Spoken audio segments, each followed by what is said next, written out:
convidado pelo pastor Wagner para ministrar essa palavra. Eu fiquei muito feliz, eu sempre fico feliz com o convite, mas de forma especial com esse tema, porque é algo que eu tenho trabalhado muito no meio das igrejas, em especial entre pastores. Eu acredito que a unidade, ela deve acontecer dentro de cada congregação, dentro de cada igreja, mas a unidade em si, ela é uma marca do reino de Deus, ela é uma característica do crente. E nós vamos falar bastante sobre isso hoje. Vocês, que no primeiro domingo já receberam a ministração que falava sobre a unidade no chamado, e no segundo domingo falaram sobre vivemos a diversidade de Deus, que é interessante falar também, porque o reino de Deus, ele não é um reino de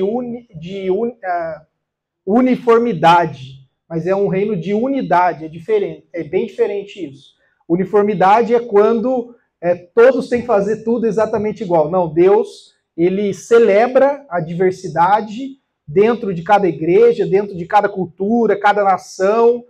Nós vivemos um tempo de cada vez mais onde a globalização é nítido, a imigração, e nós, como cristãos, temos que aprender a vivermos uns com os outros a partir das nossas diferenças também. Então, aprender sobre isso à luz da Bíblia é muito relevante nos dias de hoje. E hoje nós vamos continuar essa série que fala sobre o poder da unidade, mais especificamente, nós vamos falar sobre a unidade que glorifica a Deus.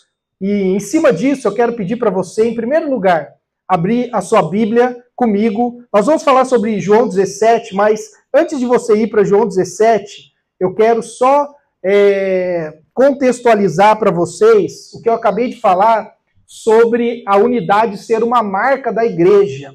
Se você abrir lá em Atos dos Apóstolos, capítulo 2, logo no seu primeiro versículo, eu estava me lembrando disso enquanto me preparava para trazer a palavra hoje. Aqui fala, para mim, deixa eu contextualizar para você isso aqui. Atos dos Apóstolos, capítulo 2. Alguns estudiosos, eles dão um nome para o livro de Atos, eles falam que é o Evangelho do Espírito Santo. Por quê? Você tem os 4 evangelhos de Jesus. Quais são? Mateus, Marcos, Lucas e João. E depois você tem o livro de Atos, que foi escrito pelo evangelista Lucas, mas fala muito do ministério do Espírito Santo, que é o ministério da igreja, por isso que é o Atos dos Apóstolos. E aquilo que vivemos hoje, que você vive hoje, você está vivendo a continuação de Atos dos Apóstolos. O Atos dos Apóstolos não teve um fim lá no último capítulo desse livro, não, continua até os dias de hoje. Então, algumas marcas daquela igreja primitiva, algumas marcas, alguns fundamentos, algumas colunas de quando Deus estabeleceu a primeira igreja em Jerusalém, naquela sala onde tinham 120, aquela que foi a primeira igreja, algumas marcas, elas são e devem permanecer até os dias de hoje. É por isso que eu, que trabalho com igrejas, através da Rede Inspire, o pastor Wagner compartilhou um pouquinho aqui do nosso trabalho. Atualmente, nós temos servido 150 igrejas na Europa, mas a Rede Inspire tem mais de 3.000 igrejas que fazem parte no mundo. Nós temos visto, nós da Rede Inspire, a dificuldade que é trabalhar para fomentar a unidade no corpo de Deus. E muitas vezes isso tem a ver com algo que vem a partir do pecado, que nasceu lá atrás, que começou a dividir, que começou a trazer uma desunião e que precisa ser fortalecido, precisa ser pregado, precisa ser trabalhado, encorajado até os dias de hoje. Então, se você olhar em Atos dos Apóstolos, capítulo 2, presta atenção no primeiro versículo, eu vou ler aqui a Bíblia NVI, diz assim: chegando o dia de Pentecostes, estavam o quê? Todos reunidos num só lugar. Presta atenção.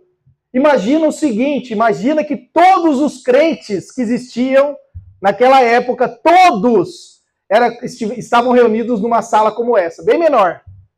Uma sala que não tinha nem microfone, não tinha o conforto que nós temos hoje, e tinha algo bem pior, porque eles eram perseguidos, então eles ficavam escondidos. Mas isso não impediu eles de adorar, de buscar ao Senhor. Pelo contrário, isso era combustível para a igreja. Mas por que eu comecei falando sobre unidade a partir do do primeiro versículo de Atos dos Apóstolos, capítulo 2? Porque aqui está para mim a principal marca da igreja, que diz que todos estavam em um só lugar.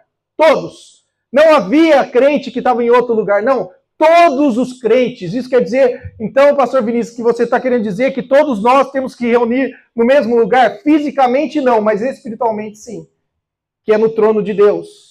Que é debaixo da presença do Senhor, sob a presença do Senhor. E aqui, essa marca para mim, ela precisa estar forte no coração de cada crente, forte no coração de cada pastor. E como eu entendo, como eu vejo que o pastor de vocês já entendeu isso? Quando ele faz uma série, porque Deus já tocou o coração dele, ele já recebeu no coração dele, agora ele quer que a igreja dele receba isso também. Então, qual é o meu e o seu papel? E nós vamos aprender hoje um pouco mais sobre isso, é entender que a unidade, ela glorifica a Deus. A unidade glorifica a Deus. A diversidade glorifica a Deus. A divisão não glorifica a Deus. O espírito de divisão não glorifica a Deus. Você entendeu, então, em primeiro lugar, que a unidade, ela é a coluna da igreja. Foi onde o Espírito Santo escolheu se manifestar, repousar. Era um lugar onde não havia nenhum tipo de divisão. Depois você pode ler Atos capítulo 3, 4, 5, tudo fala sobre isso. Eu vou falar um pouquinho mais para frente. Mas agora vai para João 17, por favor. João capítulo 17, que é sobre isso que nós vamos falar. João capítulo 17, versículo 23. Eu vou pegar só um trecho do versículo 23, que eu quero usar ele como base para a palavra de hoje, que diz assim: que eles sejam levados à plena unidade, para que o mundo saiba que tu me enviastes e os amastes como igualmente me amastes. Então, contextualizando mais uma vez para vocês, João 17, nós temos o que nós chamamos de oração sacerdotal. É a única vez que nós vemos no Novo Testamento, que nós vemos na Bíblia, nos Evangelhos, uma oração completa de Jesus. É a única. Por isso que ela é tão rica, tão preciosa, tão especial. Nós vemos um momento de intimidade de Jesus com o Pai. E nesse momento ele ora por 3 pessoas. Ele ora por ele mesmo, é a primeira parte do capítulo. Depois ele ora pelos crentes e ele ora por aqueles que viriam a crer. Por aqueles que ainda não entregaram sua vida a Jesus. E, num determinado momento, Jesus, ele ora ao Pai, pedindo para que andemos em plena unidade. Porque a unidade, ela é fundamental para o derramar do Espírito Santo. A unidade, ela é fundamental para o avanço da igreja. A unidade é fundamental para que Deus se revele ao mundo. Se coloque no lugar de Deus por um instante. Você gostaria de fazer parte de algo ao qual tem a marca de Deus, onde aqueles que representam a Deus só andam brigando? Onde a família de Deus é um querendo mostrar que entende mais de teologia do que o outro. É um querendo mostrar que está certo enquanto o outro está errado. Infelizmente, o que eu estou falando aqui é uma realidade. São crentes focados em ganhar argumentos, ao invés de estar focados em ganhar pessoas para Jesus.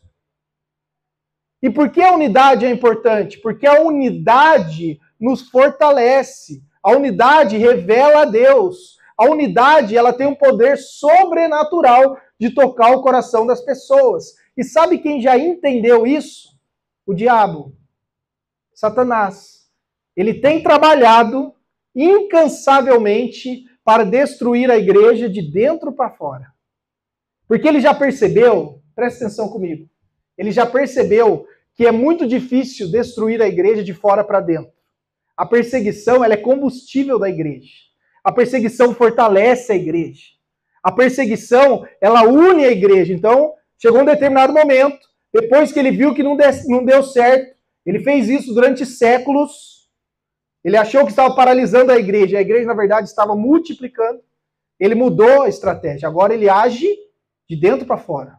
Agora ele traz divisão para a igreja. Agora ele traz desunião entre os irmãos. Ele tenta provar que uma igreja é melhor que a outra, que uma está certa, a outra está errada. Mas, na verdade, isso não é um propósito de Deus. O propósito de Deus é trabalhar na unidade para glorificar o seu nome. E para que possamos ser, eu e você, sermos resposta de oração da oração de Jesus. Amém? Então, vamos ler um pouquinho sobre a questão da unidade aqui que Jesus falou. Quando Jesus ele fala aqui que sejam um, né, um pouco antes aqui, se eu não me engano, no versículo, depois eu vou achar exatamente aqui, mas ele fala assim, que eles sejam um para que o mundo te conheça. Exatamente, ele não está querendo dizer em termos quantitativos, mas ele está falando em termos qualitativos. Repita comigo, qualitativo. Por que qualitativo? Porque tem a ver com essência, com propósito, com o objetivo do céu, em tocar o coração de todas as pessoas. Jesus está pedindo para os seus discípulos, tem discípulos de Jesus aqui? Ele está pedindo para que andemos em um só espírito, para que andemos em comunhão, em uma unidade perfeita. Então, por isso, que o reino de Deus não tem a ver com uniformidade, porque uniformidade tem mais a ver com a questão quantitativa. Quando o reino de Deus ele está pedindo que andemos em unidade, que tem a ver mais em termos qualitativos. Aquilo que glorifica a Deus, que aponta para Deus. Resumindo, unidade significa estar de forma indivisível, mas também andando de forma harmoniosa. Esse é o grande desafio de cada igreja. Esse é o desafio do crente. Olha só, crente, presta atenção. Jesus, é interessante porque assim, a galera de fora diz assim, não, mas crente, pastor, só pede dinheiro. Só que aí tem uma coisa que eles não falam.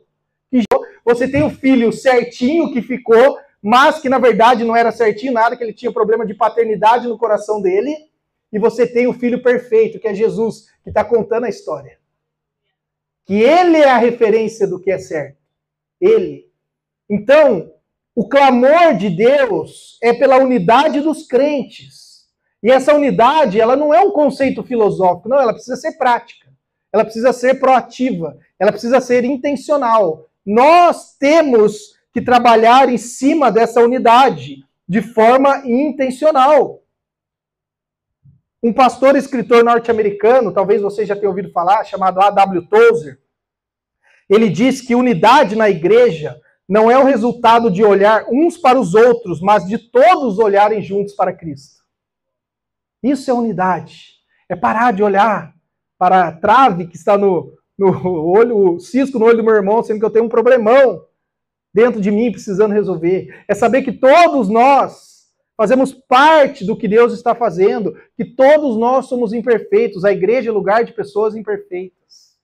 É lugar de quem adora a Deus, de quem serve a Deus. Charles Spurgeon, ele diz que Satanás sempre odeia a união dos cristãos. É sua política dividir e conquistar. É por isso que eu disse que o objetivo do inferno, das trevas, é atuar internamente para humilhar externamente. Então ele começa jogando uma sementinha de discórdia. Lembra que Jesus falou? É impossível um reino prosperar se ele estiver dividido. Sabe por quê? A raiz da palavra divisão são duas visões. Quando o reino de Deus é uma visão só. É o amor de Deus por todas as pessoas. E o diabo, que é o campeão o fomentador da divisão, o que ele faz? Ele continua tentando dividir. Então, muitas vezes, o que eu e você temos que fazer? Sondar nosso coração. Da onde está vindo esse pensamento aqui? Semana passada estava tudo bem no meu relacionamento com meu irmão, com meu pastor. Agora já está passando pela minha cabeça, pelo meu coração, um pensamento de rebelião, de chamar um irmão e falar que o pastor não faz isso, não faz aquilo, para a gente começar uma igreja. Da onde está vindo isso? Você sabia que você está constantemente sob influência de dois tipos de espírito? O espírito de Deus ou o espírito das trevas. Não existe vácuo de influência na sua vida. Não tem como, não. Agora eu vou entrar aqui no meu cantinho. Nós homens, né? Nós temos nosso tempo que nós gostamos, pelo menos eu sou assim, de ficar ali na caixa do nada, né? Não, você entra ali, não. Agora eu estou na caixa do nada aqui. Todo pensamento que passar pela minha cabeça não vai vir nem de Deus, nem do diabo. Isso aí não existe, gente. Ou é de Deus, ou é do diabo. E o diabo ele vai estar o tempo todo tentando vencer você na sua mente, tentando vencer você no seu coração, tentando plantar a sementinha da discórdia no seu casamento, no seu trabalho, na sua igreja. E o meu e o seu objetivo é guardar o nosso coração. Por isso que a Bíblia diz, guardem o seu coração, pois ali está o quê? A fonte de toda a vida. É por isso que nós temos que guardar, porque é ali que começa a desunião, a falta de unidade. E hoje, eu quero convidar vocês para refletirmos sobre 3 razões pelas quais a unidade é vital para nós, com base nas palavras de Jesus nessa oração. Então, me acompanhe aí em João 17. Devo fazer tudo pela unidade porque, em primeiro lugar, a unidade é um desejo de Jesus. A unidade é um desejo de Jesus. João 17, 20 e 21. Versículos 20 e 21. Olha só o que diz o texto. Minha oração não é apenas por eles. Rogo também por aqueles que crerão em mim, por meio da mensagem deles, para que todos sejam um. Pai, como tu estás em mim e eu em ti. Esse texto aqui é a terceira parte da oração de Jesus. Ele fala, como vocês acabaram de ver, que Jesus, ele já falava, olha, ele falava para a igreja. Essa oração aqui é para nós, para a igreja, entender o seguinte, não se esqueça que a missão de vocês não é só ficar entre vocês. Que eu adoro quando a igreja está em um só espírito, em adoração, tudo, mas o objetivo é também alcançar os que estão lá fora. Porque Jesus orou por eles. Jesus orou por eles. E é por isso que esse é um desejo de Jesus. Imagine o seguinte, imagine um jardim com flores de diferentes cores e tamanhos. Se você olhar cada flor de forma separada, é muito bonito. Mas se você juntar essas flores em um buquê, fica mais bonito. Fica ou não fica? As mulheres, fica ou não fica? É claro que fica. Porque há ali uma diversidade, há uma beleza quando nós juntamos aqueles que são diferentes. A palavra de Deus diz lá em Apocalipse capítulo 7, versículo 9, que chegará o dia onde toda língua confessará, todo joelho se dobrará, todos estarão, de todas as nações, estarão dizendo o Senhor é Rei, o Senhor é Deus na eternidade. Então, o que é a igreja na diversidade? É uma preparação para a eternidade. É um treinamento para a eternidade. A igreja é um treinamento para a eternidade. E assim somos nós, igreja. Nós temos personalidades diferentes, dons diferentes. Eu acredito, né, que quem já pregou, falou sobre o corpo, falou sobre isso. Cada um carrega uma unção específica para uma missão. Nós precisamos uns dos outros. O pastor Bill Johnson, que é um pastor norte-americano da Bethel, ele falava sobre isso. Ele fala assim, tem coisas que Deus tem para você, que ele vai usar outra pessoa para te entregar. Aí você fala assim, mas por quê? Por que Deus não me entregou diretamente? Sabe por quê? Para você nunca se esquecer de que você depende das pessoas na sua vida também.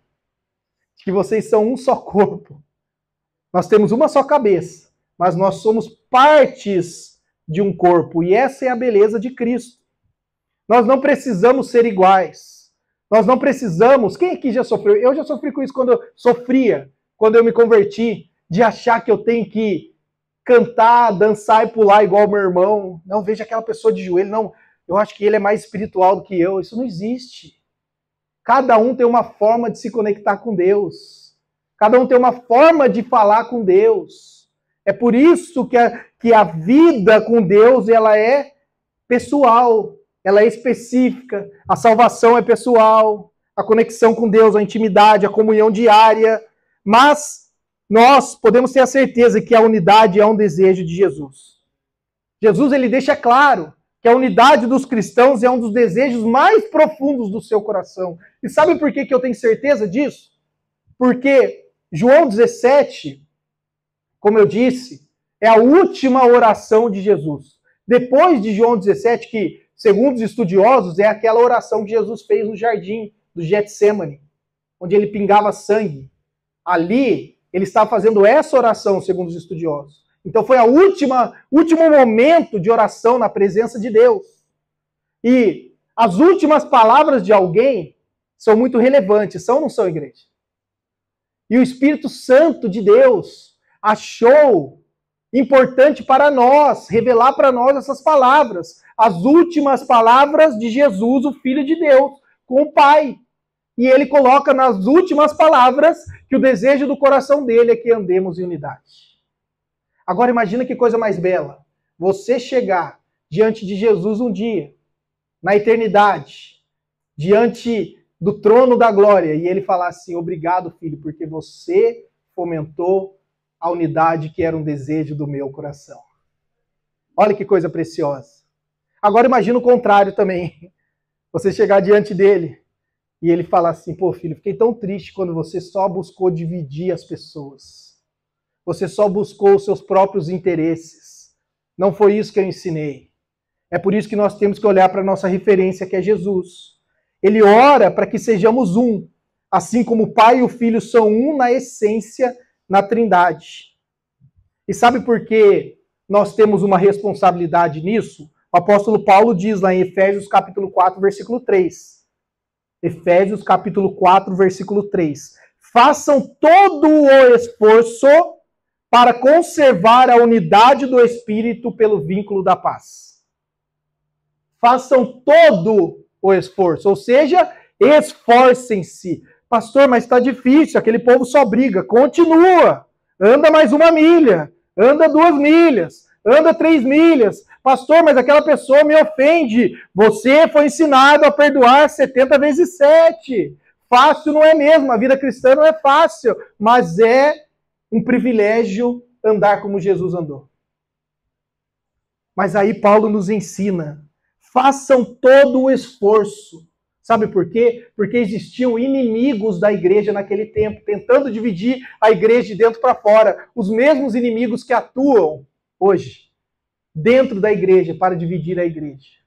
Então qual é o meu e o seu papel? Fazer todo o esforço. Essa unidade, ela é uma comunhão íntima e espiritual, que transcende diferenças, transcende questões financeiras, sociais, denominacionais. A igreja, pelo menos essa é a visão do céu para a igreja, deve ser assim, nem todas são assim, mas deveria ser assim, é o único lugar, presta atenção, a igreja é o único lugar onde uma pessoa que tem menos estudos está aqui pregando, não estou falando de mim não, pode ser qualquer pessoa, em qualquer igreja, ela vem aqui pregar para quem tem 2, 3, 10 doutorados que está aí ouvindo.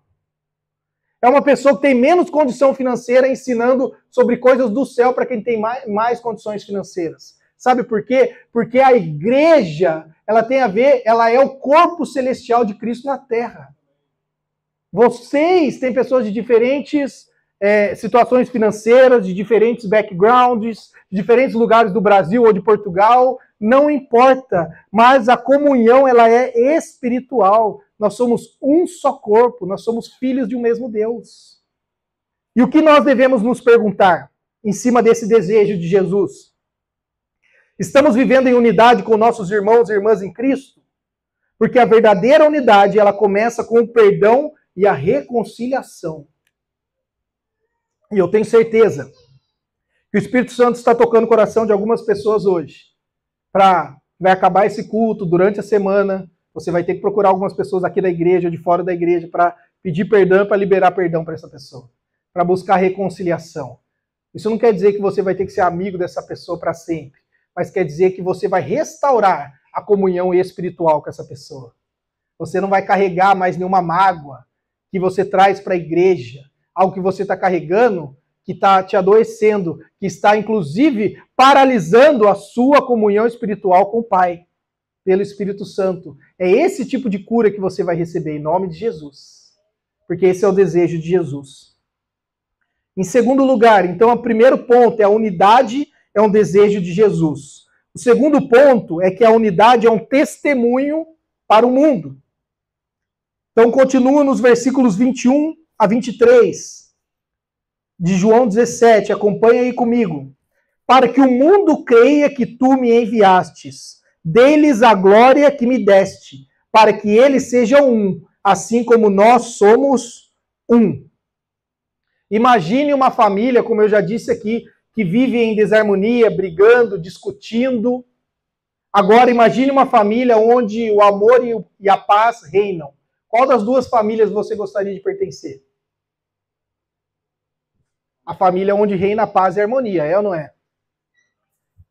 Essa é a imagem que os de fora enxergam para os de dentro. Nós queremos, principalmente nós que estamos aqui na Europa, que estamos constantemente com pessoas de diferentes culturas, religiões, nós temos uma responsabilidade de preservar o nome de Deus diante dessas pessoas. E como nós fazemos isso? Vivendo em harmonia, vivendo em unidade, vivendo em comunhão. Então, qual família que atrai mais a atenção dos vizinhos? Que atrai mais a atenção dos de fora? Com certeza é aquela família que, mesmo sabendo que não é perfeita, mesmo sabendo que não tem diferenças, é aquela família que busca viver em paz e em harmonia. E esse é um desejo do coração de Deus. Porque a unidade não é apenas uma bênção para a igreja, mas ela é um poderoso testemunho para o mundo. Então, a partir do momento em que você acessa o coração de Deus, agora você tem uma responsabilidade. Lá em Atos, capítulo 1, versículo 8, veja bem, Deus, ele já estabeleceu o objetivo antes de dar poder. Em Atos 2, a Bíblia diz que o Espírito Santo desceu sobre eles, certo? Sobre a igreja. Mas em Atos 1, versículo 8, diz que eles receberiam poder do alto para serem testemunhas. Essa palavra testemunha vem do grego martires, que é a raiz da palavra mártir, aquele que morre por uma causa. Qual é a causa? A causa é o amor de Deus para todas as pessoas. Então, ser testemunha é uma característica que ela é natural do crente. Deixa eu explicar isso para você. Não tem como você ser cristão e não ser testemunha. Porque quando você recebe o Espírito Santo de Deus, naturalmente agora você tem uma mensagem para entregar para o mundo. Olha, eu fui curado, eu fui liberto, eu fui salvo, e eu queria te entregar que Deus é bom. Eu queria te entregar que há misericórdia para a sua vida. Esse fardo que você carrega, você não precisa mais carregar, porque Jesus, ele quer tirar esse fardo das suas costas, esse fardo de culpa, de acusação. A cruz é a resposta para a sua vida. Essa é a mensagem que a gente carrega. Então você é uma testemunha. E você só vai poder testemunhar e glorificar o nome de Deus andando em harmonia e unidade com seus irmãos. Pois a Bíblia diz que nós somos o quê? O povo de uma só fé, um só batismo, um só Deus, um só Espírito. Ele fala que nós somos um coletivo, mas que Deus é um só. Então, quando há, por exemplo, divisões, fofocas, contendas entre os crentes, o evangelho ele perde credibilidade. É o que nós estamos vendo acontecer cada vez mais. É o que, sinceramente falando, machuca o meu coração. Tem dia que eu que trabalho com pastores e igrejas, tem dia que eu fico desanimado, porque eu falo assim, será que está valendo a pena? Mas eu lembro que para cada 1, 2, 3 que parece que não entenderam a mensagem do evangelho, ou que esqueceram, tem 7, 10 que entenderam, que estão se esforçando para manter a harmonia e a paz do reino de Deus. É por isso que vale a pena continuar. É por isso que vale a pena continuar fazendo a nossa parte. Então, examine o seu comportamento, suas palavras. Será que elas estão refletindo a unidade de Cristo, a unidade que é desejada por Jesus? fofocas, tire reclamações, fofocas do seu vocabulário, do seu estilo de vida, porque isso não agrada o coração de Deus. Eu costumo dizer o seguinte, lá na igreja da cidade, da onde eu venho, nós somos ensinados assim, da seguinte forma: a fofoca, ela só continua se você quiser fazer parte disso, senão ela não continua. Então, se alguém vai procurar você para falar mal do seu irmão, em primeiro lugar, talvez só esteja procurando você porque aquela pessoa já sabe que você vai ouvir. E talvez porque ela sabe que você vai levar adiante. E aí, qual que é o seu papel e o meu papel? Ah, Vinícius, você viu o que aquela pessoa fez? Aquela pessoa isso. Opa, peraí. Eu não vou falar dessa pessoa sem ela estar aqui, não. Vamos chamar ela aqui e você fala diante dela? Eu te garanto que aquela pessoa nunca mais vai te procurar para fazer fofoca. É verdade ou não é? Vinícius, você viu o pastor lá, o que ele falou lá? Ah, eu não concordo. Ah, tá, peraí, deixa eu pegar meu celular, vou ligar o pastor aqui, a gente já marca para você falar para ele. Aquela pessoa some rapidinho e não vai falar. Então, assim, eu carrego uma responsabilidade, eu carrego um peso, um fardo de não levar isso adiante, aquilo que pode levar à destruição de algo que Deus está construindo. Eu não quero carregar esse fardo comigo. Qual é o meu papel? Me esforçar para manter a unidade. Porque a unidade ela é fundamental para que a igreja continue avançando. Amém? Atos capítulo 4, versículo 32. Olha só, presta atenção. Falando sobre o testemunho ao mundo. Atos 4, 32. Da multidão dos que creram, uma era a mente e o coração. Ninguém considerava unicamente sua coisa alguma que possuísse, mas tudo lhes era comum. Uma marca da igreja primitiva. Os primeiros capítulos de Atos falam da fundação daquilo que nós entendemos hoje sobre o que é ser igreja, o que é fazer igreja. E uma das principais marcas para mim é a unidade. Sabe por que aquela igreja prosperava tanto? Aquela igreja tinha uma autoridade de Pedro se levantar, cheio do Espírito Santo, pregar, e 3.000 pessoas aceitar Jesus de uma vez só. A gente não vê mais isso hoje. Mas o Espírito é o mesmo, a unção é a mesma, a autoridade é a mesma. O que está acontecendo? Na minha opinião, é a unidade que precisa ser restaurada para que possamos experimentar aquilo que acontecia lá atrás. Porque você imagina, 3.000 olhando para eles ali no começo da igreja, mas os irmãos ali, a igreja tinha 120 pessoas. Os 3.000 estão olhando e falam, esses aí já estão brigando. Eu não vou fazer parte disso, não. Só que não era o que acontecia. Os 120 daquela igreja primitiva, eles andavam o que? Olha o que a Bíblia diz. Uma só era a mente, um só coração. Eles partilhavam bens, partilhavam tudo. É uma vida radical. Pastor, é radical demais, mas é radical mesmo. A missão é radical. A missão ela precisa ser colocada à frente de nós. Porque nós temos uma só vida, uma só oportunidade de glorificar o nome de Deus nessa vida. E que seja nesse momento e nessa geração. Que cada um de nós seja um pacificador na sua igreja e na sua comunidade. A palavra de Deus diz em Mateus capítulo 6 que os pacificadores serão chamados de filhos de Deus. As bem-aventuranças, você lembra disso? Os pacificadores serão chamados de filhos de Deus. Romanos 12, 18. Façam todo o possível para viver em paz com todos. Faça todo o possível para glorificar o nome de Deus, para que o nome da noiva, que é a igreja, seja glorificado. Amém? E por último, terceiro ponto, a unidade glorifica a Deus. Nos versículos 22 e 23, de novo, esse texto que nós estamos lendo, só reforçando, que eles sejam levados à plena unidade, para que o mundo saiba que tu me enviastes, e os amastes como igualmente me amastes. Cada vez que você aceita e ama um irmão ou irmã em Cristo, você está glorificando a Deus, porque o Pai se agrada disso. É, de novo, aquela questão da mentalidade do Pai. É pensar o seguinte, assim, olha, eu tenho dificuldade aqui com essa pessoa, mas eu vou amar essa pessoa.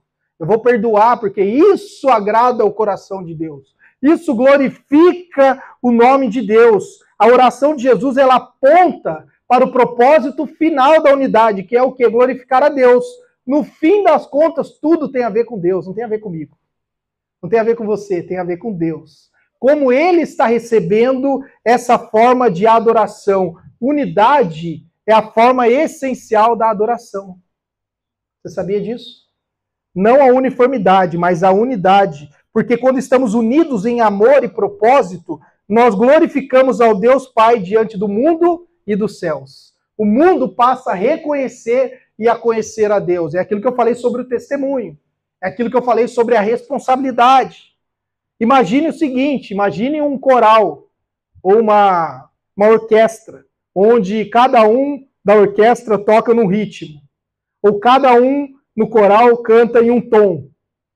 Agora imagina a diferença que é quando todos estão em sintonia. Inclusive, um dos textos que eu acho mais lindo, como uma chave de Deus para nós, para experimentarmos milagres, fala sobre o seguinte. Ela diz, olha aqui, lá em Mateus 19, abra comigo aí para você acompanhar. Isso aqui é uma chave para a sua vida, para o seu casamento e para essa igreja. Mateus 19, 18 e 19. Versículos 18 e 19. Em verdade lhes digo que tudo que vocês ligarem na terra será ligado no céu, e tudo que vocês desligarem na terra será desligado no céu. Esse é o versículo 18. Só pausa aqui um segundinho. Presta atenção. Primeiro que Jesus está ensinando sobre a autoridade que eu e você temos. O que você ligar na terra, o que vocês ligarem na terra será ligado no céu. Jesus não diz você, ele diz vocês. Pegou? Pegou ou não? Pegou?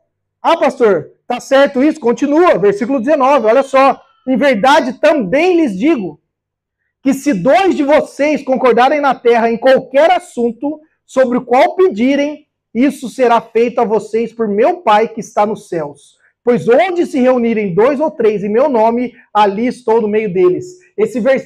Essa passagem toda, que é uma chave para milagres, uma chave do sobrenatural, uma chave para conseguir acessar as respostas de Deus para uma vida de oração, tem a ver com pluralidade, não tem a ver com individualidade. Olha só, essa palavra aqui, ó, do versículo 19. Em verdade também lhes digo que se 2 de vocês concordarem, essa palavra concordarem do original grego é sinfonia, que é a origem da palavra sinfonia.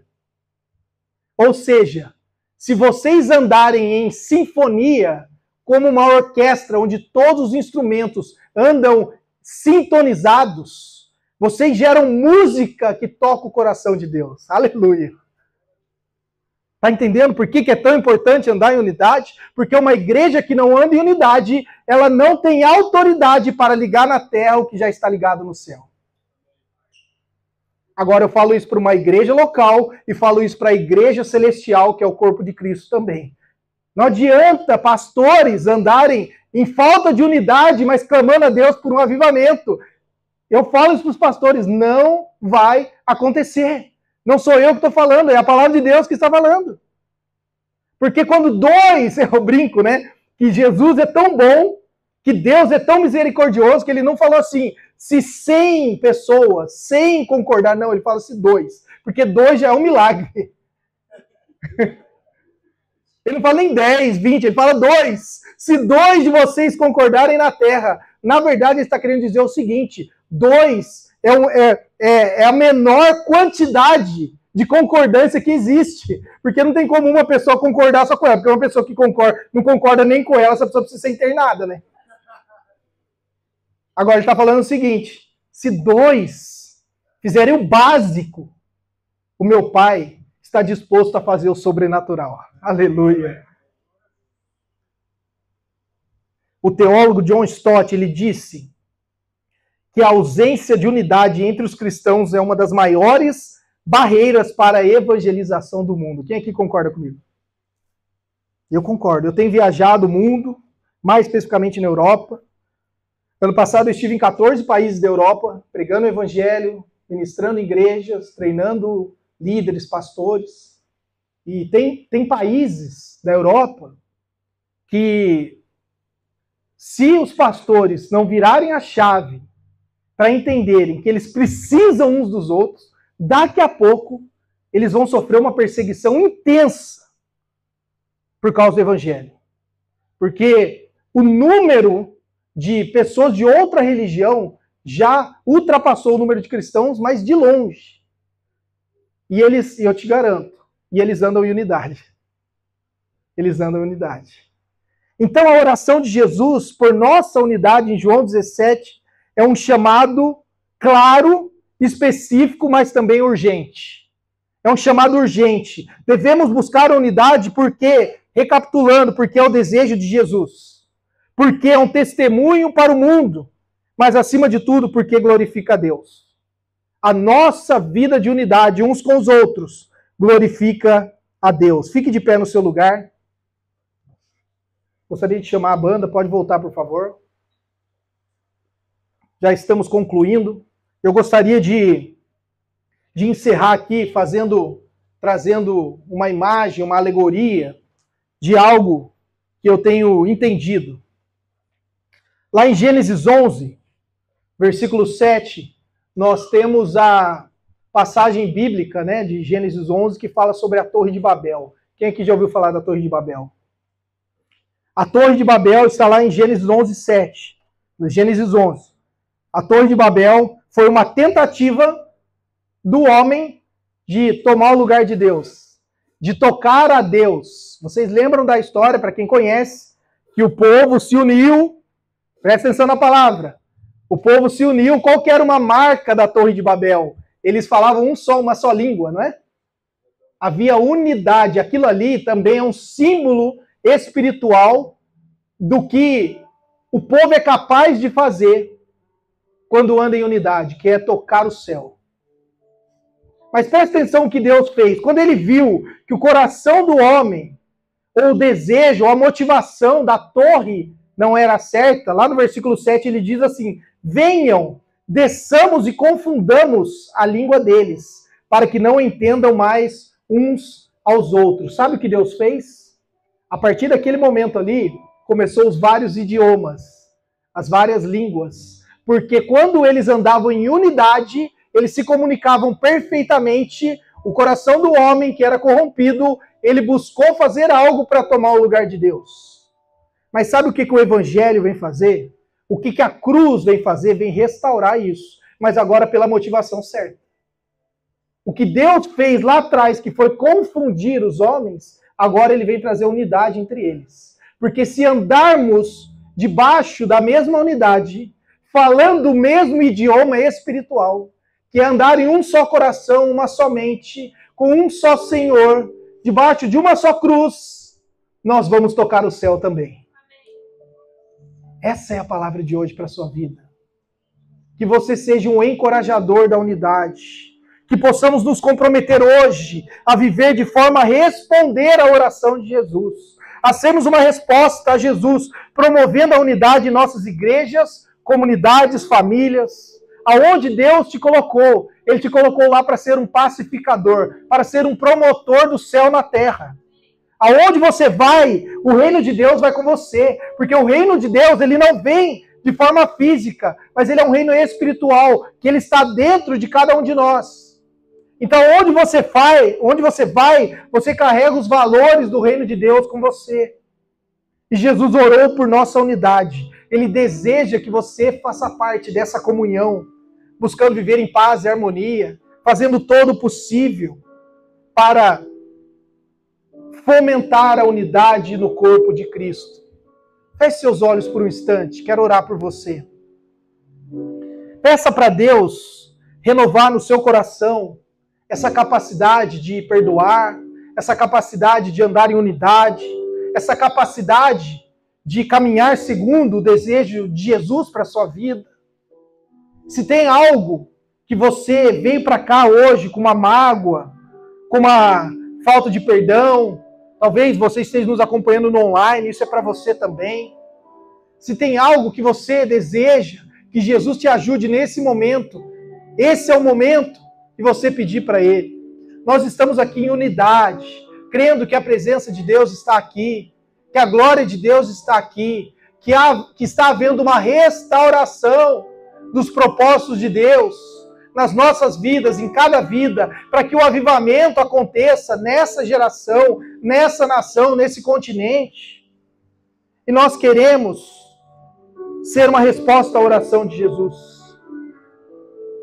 Mas algo que Jesus fez nessa oração foi falar que a unidade é necessária para que o mundo conheça a Deus. Isso fala sobre salvação.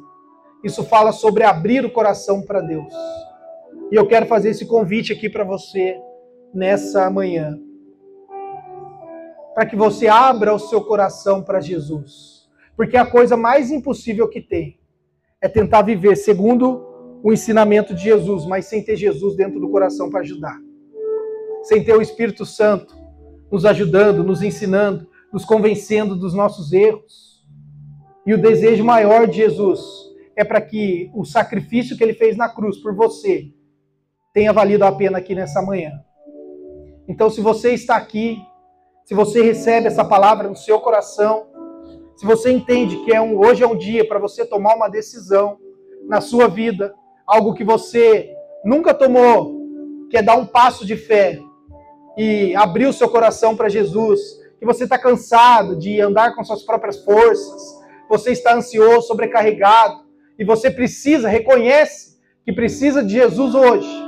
Se você é essa pessoa e quer tomar essa decisão pela primeira vez na sua vida, levante sua mão, que eu quero orar por você. Tem alguém aqui hoje que toma uma decisão de receber Jesus no seu coração? Alguém sentiu que hoje é o dia para você tomar uma decisão? Não deixe para depois. A gente não sabe o dia de amanhã, não sabe o que vai acontecer daqui 5 minutos, daqui a pouco, a hora que a gente for embora. Se esse é você que quer tomar uma decisão, levante sua mão. Quero orar por você. Talvez você não seja uma pessoa que toma uma decisão hoje pela primeira vez, mas você seja alguém que se afastou de Deus. E hoje você quer tomar uma decisão de reconciliação com Jesus, que tem a ver com a unidade, com a igreja. Você se afastou da igreja, você se afastou dos caminhos de Deus, mas hoje você decide assim, chega, eu vou voltar para os caminhos do Senhor, eu vou buscar viver o meu chamado, o meu propósito, vou viver tudo que eu já vivi com Ele. Se você sente que por vários motivos você está frio na fé, mas hoje você quer voltar para Jesus, esse convite é para você também. Levante sua mão que eu quero orar por você. Quero abençoar a sua vida, eu quero tocar na sua cabeça e liberar esse tempo de consagração, esse tempo de adoração. Tem alguém aqui que quer hoje ser ativado na comunhão com o Espírito Santo? Não? Amém? Um terceiro convite, então, que tem a ver com uma das agendas aqui da igreja, mas que não é somente uma agenda da igreja, é uma agenda do céu, que a irmã aqui compartilhou sobre o batismo. Essa igreja, ela acredita no batismo em águas, que é um tempo de você externalizar aquilo que Jesus já está fazendo dentro do seu coração. O batismo, ele carrega um simbolismo bíblico de que quando você desce as águas, a partir daquele momento em que você se levanta, agora você está imerso em Jesus. Aquele velho homem espiritual, ele ficou ali nas águas. Por isso que nós falamos que ele morreu para a velha vida, ele morreu afogado. Você tem esse simbolismo que você conta para o mundo todo aquilo que Jesus já está fazendo dentro de você. Eu passei pelo batismo há 11 anos atrás e foi a melhor decisão da minha vida. Poder contar publicamente o que Deus está fazendo no meu coração. Foi necessário. A Bíblia ensina que Jesus passou por isso. Que não somente ele passou pelo batismo, como também ensinou de que se não for batizado, ninguém verá o reino de Deus. Então você, quando é batizado, você recebe esse espírito de filho, de filiação na sua vida. Se você quer tomar decisão pelo batismo, fazer parte desse momento da igreja, se batizar aqui na Igreja Batista Renascer de Lisboa, levante sua mão, que eu quero orar a Deus pela sua vida também e agradecer pela sua decisão. Tem alguém que ainda não decidiu pelo batismo e decide-se hoje? Eu preciso fazer esse convite para você, para te dar essa oportunidade, para você dar esse passo de fé. Só levanta sua mão assim. Tem alguém? Amém. Glória a Deus. Não havendo, então, feche seus olhos, coloque a mão no seu coração. Eu quero orar por você. Jesus, nós estamos aqui reunidos 2000 anos depois. 2000 anos depois que o Senhor fez essa oração. E nós estamos reunidos aqui como igreja, como uma família espiritual, para concordar com o Senhor, para que possamos ser resposta da tua oração. Senhor Jesus, eu quero, em nome de Jesus, eu quero repreender todo espírito de divisão, todo espírito de orfandade, todo espírito de rebelião que venha se levantar sobre essa igreja. Não, Senhor, essa igreja aqui vai ser resposta da oração do Senhor Jesus. Aqui, os teus filhos e tuas filhas andarão em unidade. Eles andarão em unidade em suas famílias, nos seus trabalhos. Eles serão pacificadores. Eles serão aqueles que testemunharão do amor do Senhor, Deus, sobre todas as pessoas, para que o teu nome seja conhecido e glorificado, Jesus. Senhor, eu oro para que esse Espírito Santo, que foi derramado lá em Atos, em Pentecostes, que trouxe a base que era a unidade, Senhor, que continue sendo nessa igreja, que continue sendo em todas as igrejas da Rede Inspire, todas as igrejas nesse continente, e que o teu nome, mais uma vez, Pai, seja conhecido, exaltado e glorificado sobre todas as nações. É assim que eu oro, no nome de Jesus. Amém e amém. Vamos adorar ao Senhor.